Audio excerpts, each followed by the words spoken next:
오늘도 예수님의 재림을 사모하는 성도 여러분, 안녕하십니까? 오늘은 3편 재림 징조로 말씀하시다를 지금부터 시작하도록 하겠습니다. 자, 지난 2편에서는 우리가 재림은 결코 의심할 만한 약속이 아니라는 사실을 초림과 관련하여 살펴보았습니다. 결국 언제가 될지는 모르지만 분명한 사실은 예수님의 재림은 반드시 있게 될 사건이라는 것입니다. 중요한 것은 그 날짜와 시간을 우리가 예정할 수 없고 또 우리에게 알려주시지만 않았다는 사실입니다. 마태복음 24장 36절에 그러나 그날과 그때는 아무도 모르나니 하늘의 천사들도 아들도 모르고 오직 아버지만 아시느니라 라고 기록하고 있습니다.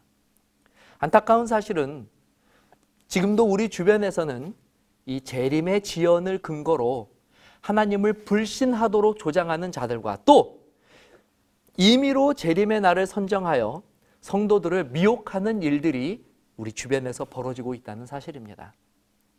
분명한 사실은 어떤 이유에서건 이와 같은 태도는 성경적이지 못한 것이며 하나님의 영광을 가리우는 행동이라는 사실입니다. 실수로라도 성도들은 재림과 관련하여 이런 어리석은 말과 행동을 하지 않도록 늘 주의해야만 합니다. 그러나 우리가 이처럼 재림이 지연되고 그 날과 그 시간을 모른다고 하여서 이것이 재림에 대한 어떤 기대나 예측도 하지 말라는 것은 아닙니다. 오히려 성경은 예수님의 재림을 깨어서 기다려야 할 아주 중요한 사건이라고 기록하고 있습니다. 마태복음 25장 13절에 그런즉 깨어 있으라 너희는 그 날과 그 시를 알지 못하느니라. 조금 의아하지 않으십니까? 이 재림의 날과 관련하여서 시간은 이미 지체되고 있고 날과 시간마저도 하나님께 속한 일로 말씀하신 하나님께서 한편으로는 재림의 날까지 깨어 있으라고 말씀하시는 것이 말입니다.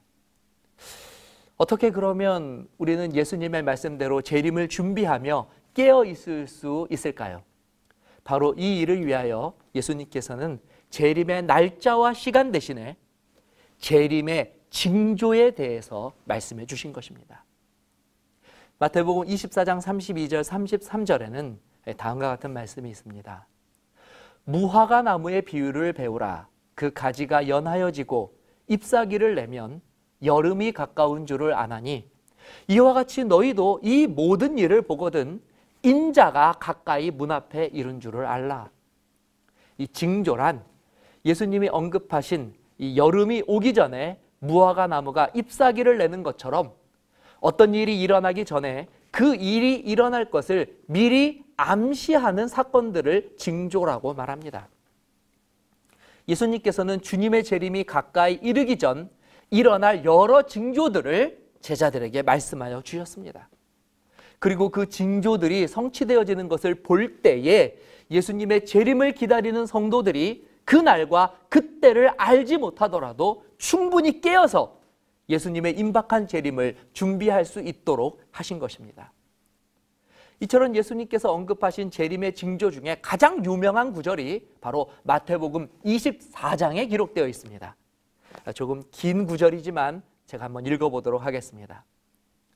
예수께서 감난산 위에 앉으셨을 때에 제자들이 조용히 와서 이르되 우리에게 이르소서 어느 때에 이런 일이 있겠사오며 또 주의 임하심과 세상 끝에는 무슨 징조가 있사오리까? 예수께서 대답하여 이르시되 너희가 사람의 미혹을 받지 않도록 주의하라. 많은 사람이 내 이름으로 와서 이르되 나는 그리스도라 하여 많은 사람들을 미혹하리라. 난리와 난리 소문을 듣겠으나 너희는 삼가 두려워하지 말라. 이런 일이 있어야 하되 아직 끝은 아니니라. 민족이 민족을 나라가 나라를 대적하여 일어나겠고 곳곳에 기근과 지진이 있으리니 이 모든 것은 재난의 시작이니라. 그때의 사람들이 너희를 환난에 넘겨주겠으며 너희를 죽이리니 너희가 내 이름 때문에 모든 민족에게 미움을 받으리라. 그때에 많은 사람이 실족하게 되어 서로를 잡아주고 서로 미워하겠으며 거짓 선지자가 많이 일어나 많은 사람들을 미혹하겠으며 불법이 성함으로 많은 사람의 사랑이 식어지리라. 그러나 끝까지 견디는 자는 구원을 얻으리라. 이 구절에 나타난 이 재림의 징조들을 요약하여서 보면 다음과 같습니다. 사실 가장 중요한 것은 이 예수님의 재림이 임박하게 되면 자신을 그리스도라고 사칭하는 소위 말해 자칭 그리스도와 성경의 진리를 왜곡하여 가르치는 거짓 선지자들이 예수님의 재림 직전에 많이 나타나게 될 것이라고 말씀하셨습니다. 우리는 이 구절을 특히 유념하여 보아야 합니다. 뒤편에서 우리가 다루게 되겠지만 성경은 예수님이 재림이 실제적인 사건인가 동시에 죄지은 인류의 역사를 종결하는 마지막 사건이라고 기록하고 있습니다. 그러나 거짓 그리스도와 선지자들은 재림의 지형과 또 백성들이 성경에 대한 무관심이 만연한 이 시대의 틈을 타 스스로를 거짓 그리스도라고 주장하고 가르치는 그와 같은 참남된 일들이 재림이 임박하면 할수록 더욱 기승을 부리게 될 것이며 놀라운 사실은, 아니 안타까운 사실은 그들의 이 거짓된 가르침에 미혹된 자들이 많이 있게 될 것이라는 사실입니다. 다른 재림의 징조들, 예를 들어서 지진이나 전쟁, 기근과 같은 것들도 분명 우리가 관심 있게 지켜봐야 할 징조들이지만 이 거짓 그리스도와 거짓 선지자들을 더욱 주의해야 하는 것은 이들은 의지를 가지고 적극적으로 하나님의 백성들에게 그들이 가지고 있는 구원의 소망을 빼앗아 가려고 하는 악한 존재들이기 때문에 그렇습니다. 그렇기 때문에 여러 재림의 징조 중에서 우리가 가장 주의를 기울여서 살펴보아야 할 징조는 거짓 그리스도와 거짓 선지자들의 출현입니다. 마태복음 24장에서는 이 동일한 징조를 무려 3번이나 반복하심으로 그 위험을 백성들에게 당부하셨습니다. 마가복음 13장 22절, 거짓 그리스도들과 거짓 선지자들이 일어나서 이적과 기사를 행하여 할 수만 있으면 택하신 백성들을 미혹해 하려 하리라. 왜 예수님께서 재림을 앞두고 하나님의 백성들에게 깨어 있으라고 명령하셨는지 그 이유가 분명해지셨을 것이라고 생각됩니다. 두 번째로 재림의 징조는 지진과 기근과 같은 우리 주변에서 벌어지는 천연계의 변화입니다. 물론 사랑에 식어지는 것과 같은 도덕적인 변화도 포함하고 있습니다. 우리가 알고 있는 것처럼 인류는 이전에는 단 한 번도 경험해 보지 못한 극심한 천재지변을 겪고 있습니다. 또 이것은 단순한 환경의 변화가 아니라 인류의 존속을 위협할 정도로 이제는 돌이킬 수 없는 큰 재앙이 되어 우리들에게 하루하루 다가오고 있습니다. 멸종하는 동식물들, 숨쉬기조차 어려운 오염된 공기, 언제 어디에서 일어날지 모르는 쓰나미나 지진의 공포, 환경의 변화로 말라버린 강과 식수, 우리는 이제 손으로 다 꼽을 수 없을 정도로 심각한 절체절명의 위기를 직면하고 있습니다. 게다가 이제는 더 이상 사람의 능력으로 이것을 대비하거나 회복할 수 있는 수준을 넘어섰다는 것이 바로 오늘 우리가 처해져 있는 상황입니다.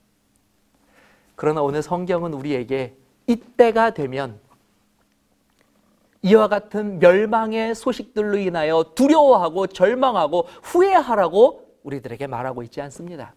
오히려 이때가 되면 깨어서 우리를 구원하러 오시는, 다시 오시는 구원자를 기다리는 소망을 품을 때가 바로 이때라고 우리에게 말씀해 주셨습니다.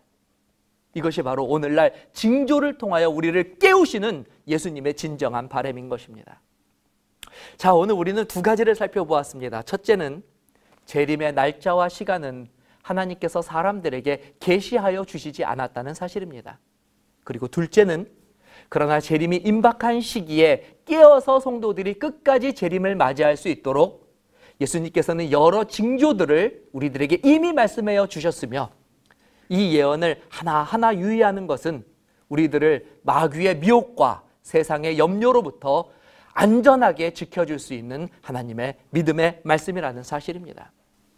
오늘 내용을 통해 여러분들의 재림의 소망이 더욱더 견고하여지고 분명하여지셨기를 소망합니다. 또한 시간 관계상 충분히 설명을 다 드리지 못한 이 재림의 징조와 관련된 궁금증들은 이 본 영상에 나오는 주소를 통하여 연락을 주시면 언제든지 자세히 설명하여 드리도록 하겠습니다. 감사합니다.